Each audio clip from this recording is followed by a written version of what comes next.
After a certain age, we get caught up in the chaos of daily life and leave our childhood behind.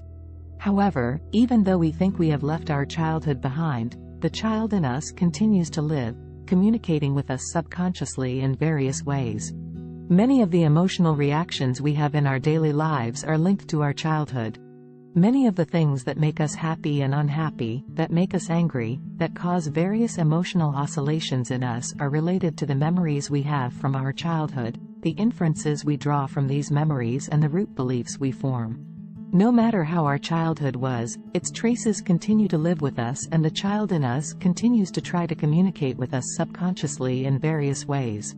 For example, if you grew up under pressure as a child, that pressure continues to speak as your inner voice, and you may be restricting and repressing yourself even though your parents are no longer there.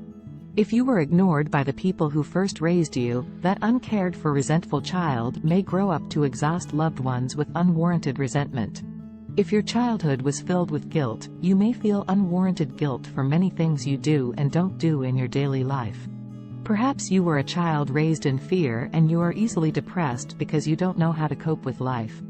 If your parents always wanted you to bring good grades and set the bar very high, you may be paying the price today for being ambitious and perfectionistic. The children in us who are oppressed, uncared for, full of guilt or fear, run like a racehorse, are waiting to be seen, heard, understood and released from their confinement. None of us want to suffer and face pain, it is very natural. However, as long as we do not see and heal our suffering sides, we continue to drift in a karmic cycle and cannot be liberated. How can we get in touch with our inner child? Connecting with our inner child and making peace with our resentful sides makes us stronger against life and helps us heal our emotional wounds. It creates the opportunity to calm the chaos within us, and allows us to understand ourselves and the origins of our behavior much better. This inner awareness leads us to transform these cycles and ultimately to liberation. Number 1. Recognize the moments that trigger your emotions. Where do you become reactive, triggered, angry, resentful, attack food, take offense or start complaining?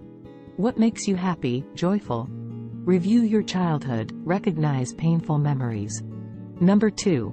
Every day, visit your inner 5-year-old, your 5-year-old self, smile at it and say, "I see you," and embrace you with compassion.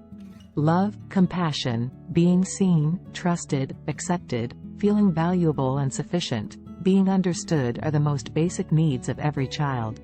You can give yourself these unmet needs. What did you need as a child that was not met? In which ways were you not understood? Identify these. Number 3. Meet your inner voices. How do you talk to yourself? Do you punish yourself when you make a mistake? Do you feel guilt and shame? Do you feel that you are valuable and important? Is your inner voice cruel or compassionate? Which of these inner voices would you like to replace? Number 4. Write a letter to that child who is waiting to be seen and heard. Number 5.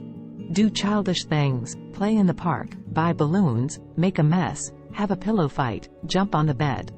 In conclusion, connecting with our inner child can be a powerful and transformative experience that helps us to heal emotional wounds and gain a deeper understanding of ourselves. By taking the time to nurture and care for our inner child, we can develop greater resilience, compassion, and self-awareness. Remember that it's never too late to begin this process, no matter how old we are or how challenging our past experiences may have been. So why not start today?